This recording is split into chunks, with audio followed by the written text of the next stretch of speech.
ಅವರು ನಾವು ಗ್ಯಾರಂಟಿನೇ ಅಭಿವೃದ್ಧಿ ಅಂತ ಹೇಳ್ತಾ ಇದ್ದಾರೆ.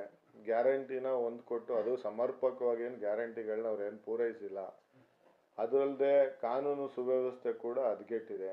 ಇಡೀ ರಾಜ್ಯದಲ್ಲಿ ನೀವು ನೋಡ್ತಾ ಇದ್ದೀರಾ, ಹೆಣ್ಮಕ್ಳುಗಳ ಕೊಲೆ, ಅತ್ಯಾಚಾರ, ಇದು ಯಾವುದಕ್ಕೂ ಅವರು ಸ್ಪಂದಿಸ್ತಾ ಇಲ್ಲ. ಅದಲ್ಲದೆ ಈಗ ಬರ ಪರಿಹಾರನೂ ಕೂಡ ಕೇಂದ್ರ ಸರ್ಕಾರ ಬಿಡುಗಡೆ ಮಾಡಿದ್ರು ಕೂಡ ಸಮರ್ಪಕವಾಗಿ ಬರನ ನೀತಿ ಸಂಹಿತೆ ಅಂತ ಸುಳ್ಳು ಹೇಳ್ಕೊಂಡು ಯಾವುದೇ ರೀತಿ ಹಂಚಿಕೆ ಮಾಡಲಿಲ್ಲ. ಅವರು ಒಂದು ವರ್ಷದ ಸಾಧನೆ ಏನಪ್ಪ ಅಂದರೆ ಒಂದು ಶೂನ್ಯ. ಅವರು ಯಾವುದೇ ರೀತಿ ಒಂದು ಡೆವಲಪ್ಮೆಂಟ್ ಇಂಥದ್ದು ಹೊಸದು ಮಾಡಿದ್ದೀನಿ ಅಂತ ಯಾವುದೇ ರೀತಿ ಅವ್ರ ಶಾಸಕರಾಗಲಿ ಮಂತ್ರಿಗಳಾಗಲಿ ಗುದ್ಲಿ ಪೂಜೆ ಮಾಡಿದ್ನ ಇಲ್ಲಿ ತನಕ ಯಾರು ಕೂಡ ನೋಡಿಲ್ಲ.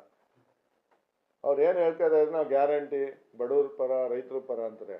ರೈತರಿಗೆ ಇವತ್ತು ಮಳೆ ಇರಲಿಲ್ಲ, ಬರಗಾಲ ಇತ್ತು, ಏನು ನೀವು ವಿಶೇಷ ಪ್ಯಾಕೇಜ್ ಅಂತ ಏನಾದರೂ ಕೊಟ್ರಾ? ಅದೇ ಯಾವ ರೀತಿ ಕೊಡಲಿಲ್ಲ.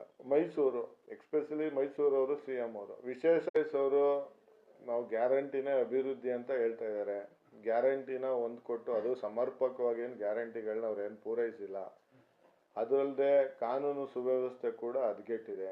ಇಡೀ ರಾಜ್ಯದಲ್ಲಿ ನೀವು ನೋಡ್ತಾ ಇದ್ದೀರಾ, ಹೆಣ್ಮಕ್ಳುಗಳ ಕೊಲೆ, ಅತ್ಯಾಚಾರ, ಇದು ಯಾವುದಕ್ಕೂ ಅವರು ಸ್ಪಂದಿಸ್ತಾ ಇಲ್ಲ.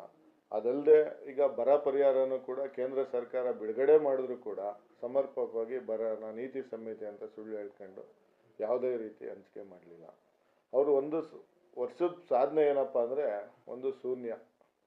ಅವರು ಯಾವುದೇ ರೀತಿ ಒಂದು ಡೆವಲಪ್ಮೆಂಟ್ ಇಂಥದ್ದು ಹೊಸದು ಮಾಡಿದ್ದೀನಿ ಅಂತ ಯಾವುದೇ ರೀತಿ ಅವ್ರ ಶಾಸಕರಾಗಲಿ ಮಂತ್ರಿಗಳಾಗಲಿ ಗುದ್ಲಿ ಪೂಜೆ ಮಾಡಿದ್ನ ಇಲ್ಲಿ ತನಕ ಯಾರು ಕೂಡ ನೋಡಿಲ್ಲ. ಅವ್ರು ಏನು ಹೇಳ್ತಾ ಇದ್ದಾರೆ, ನಾವು ಗ್ಯಾರಂಟಿ ಬಡವ್ರ ಪರ ರೈತರ ಪರ ಅಂತಾರೆ.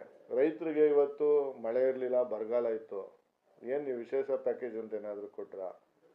ಅದೇ ಯಾವ ರೀತಿ ಕೊಡಲಿಲ್ಲ. ಮೈಸೂರು ಎಕ್ಸ್ಪೆಷಲಿ ಮೈಸೂರವರು CM ಅವರು